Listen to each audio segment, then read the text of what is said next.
How's it going, everybody? My name is John, and I'm very excited today because we're going to talk about the greatest hip-hop album of all time. We're going to make a review on it, which is almost redundant because of how fucking goated the album is. But today we're going to be talking about Illmatic. You know I got to have the CD. You know I got to have the physical for this. And I'm buying the vinyl soon enough. I have Stillmatic's vinyl. It'll look good as fuck next to it. A lot of people say Nas has never been able to live up to this album, and it's almost hard to argue. Now, I love a lot of Nas's other records, don't get me wrong, and they're fucking fantastic, and I don't think that statement's true, necessarily.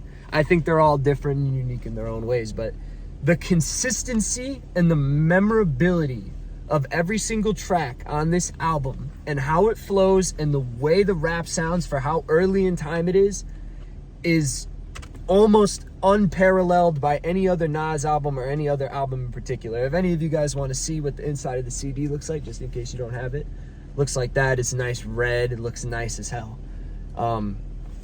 Without further ado, we're going to get into talking about the album. The first thing, there's only 9 songs on the album. The first track on the album is the Genesis, which is the intro, and it builds to the album perfectly. You hear the train tracks, put you right in Queens, and incorporates a sample from the 80s. I don't remember the exact name of the sample, but the sample is incredible, the way that the strums are in it. And at the end of it, Nas goes, "Brothers don't listen, man, representing it's Illmatic." And it just cuts to black, and then New York State of Mind comes on for track 2, and it's like a siren. You just hear that, it goes around you. And the flow, immediately Nas sets the tone perfectly with a flawless flow, just going, "Rappers, I monkey flip them with the funky rhythm I be kicking. Musician, inflicting composition of pain on my scar face, sniffing cocaine, holding an M16. See, with the pen, I'm extreme." Just fucking, the rhyme scheme is incredible. The content is incredible. New York State of Mind is about, just coming up in New York. It's about the New York State of Mind. There's not a whole lot to explain. You just need to listen to it. But I know you all have. The second or third song on the album is Life's a Bitch, which features AZ and Nas's dad. And both are incorporated perfectly. AZ's first verse is one of the greatest guest verses and verses in general in hip-hop. The chorus, "Life's a bitch until you die, that's why we get high." It's just iconic. It's the kind of iconic statements that the album's known for, and you'll see the influence in any other album you listen to. You see Illmatic being sampled, people saying "life's a bitch."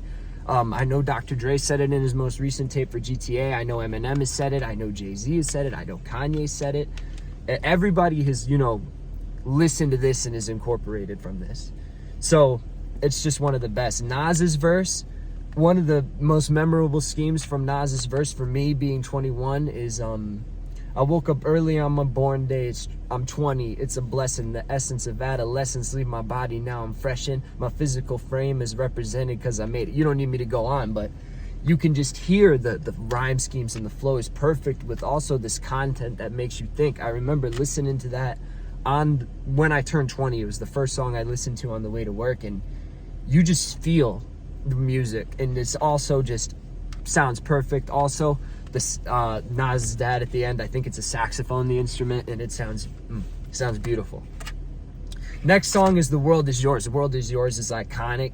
Started the Dead Presidents theme in hip-hop, which everybody's taken influence of. Fucking Jay-Z, of course, sampled it, which is part of the reason for the beef, but we need to talk about it. You have J. Cole, who did the Dead Presidents freestyle, I think, and then Logic did something. So there's a lot of people who've taken influence from this as well. You just see the samples all over the place. And "The World Is Yours" is just, it's almost the antithesis of "Life's a Bitch." You come from the down to being up. The world is yours. I read the description of the album on Apple Music, and it said Nas lied to us. The world was not ours, it was his, and that is correct with the statement on this. Next song is "Halftime." This was recorded in 1992. It's one of the earliest Nas songs. It's not the earliest. I don't need anybody in the comments coming at me, but Halftime is just a banger. You have so many memorable lines in the beat. Almost sounds like some Wu-Tang-ish like beat from the classic New York era, and it just comes in so hard. And there's this little screeching sound that goes throughout the sound. It's like, I can't do that, was terrible. But it goes throughout the song when Nas flows, and it's just next we have Memory Lane, or Sitting in the Park. And Memory Lane is just, it's a QB track. That's the best way I can describe it. It's about, like, what I imagine with Memory Lane, Sitting in the Park, is just walking around Central Park, you know, looking around at things, you know, the times with your friends in the past that Nas had, and it's just a perfect picture track for me. In my opinion, the weakest track on Illmatic is One Love, which is track 7, and I'm not saying that I dislike One Love. One Love is incredible. The beat is hypnotic as hell. You could just listen to it over and over.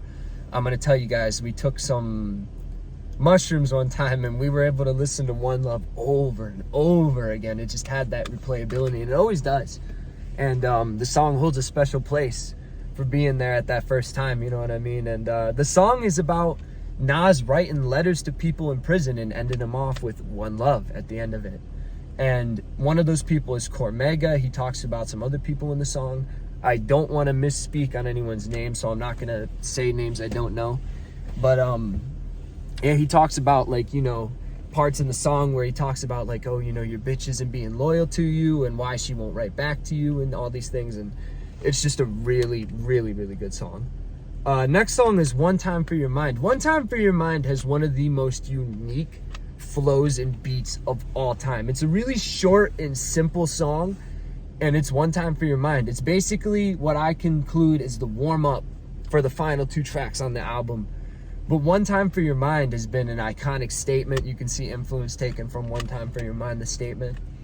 And it's just incredible. I don't know what else to say about it.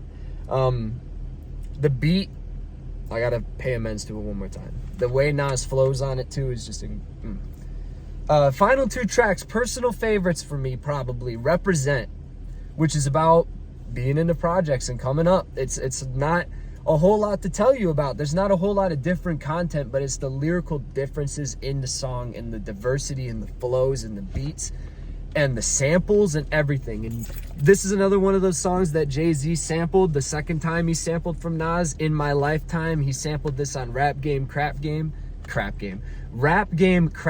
where Nas says, the rap game reminds me of the crack game. Used to roll valleys and gazelles with black frames, or something like, I don't remember exactly what he says. But it's another one of those tracks where you see the influence spreading through hip-hop. And if you look at it, Represent is sampled in the Rap Game Crack Game track, which transitions into the Where I'm From track, which Kanye sampled for St. Pablo. So you just have all these overlining things that line up on top of each other that end up concluding for just Nas having the most influential album of all time. There's not much else to say. And the last track, perfect ender track, It Ain't Hard to Tell. And at this point, Nas is king. And it ain't hard to tell. Nas just goes on a lyrical rampage on this. This is another one of the early tracks that released before the album. And this early Nas shit, Halftime, It Ain't Hard to Tell, is probably my favorite version of Nas. It's just so raw. I'm trying to see if I can remember the starting flows on it. What you know what? Listening to Ain't Hard to Tell. Oh, no, okay, I got it. It ain't hard to tell. I excel, then prevail. The mic is contract that I attract clientele. It's just the flows being perfect, the lyrical content being perfect, the diversity in the producers and the beats being perfect, the influence that it had is incredible. It's one of those albums you just cannot front on. There's nothing ill you can say about it. No pun intended. That's my review of Illmatic in 10 minutes or less. It's 5 out of 5. I like the way that the Source with the mics, and there's another hip-hop YouTube channel. His name's Mauve. I don't remember the name of the channel, but he does it like that, 2 out of 5 mics, and I like that rating system. So if I ever do albums, that's how we're doing it. 5 out of 5 mics for Illmatic. Hell yeah. Hope you all enjoyed in 10 minutes or less Illmatic. Let me know what you want me to review next. Peace out.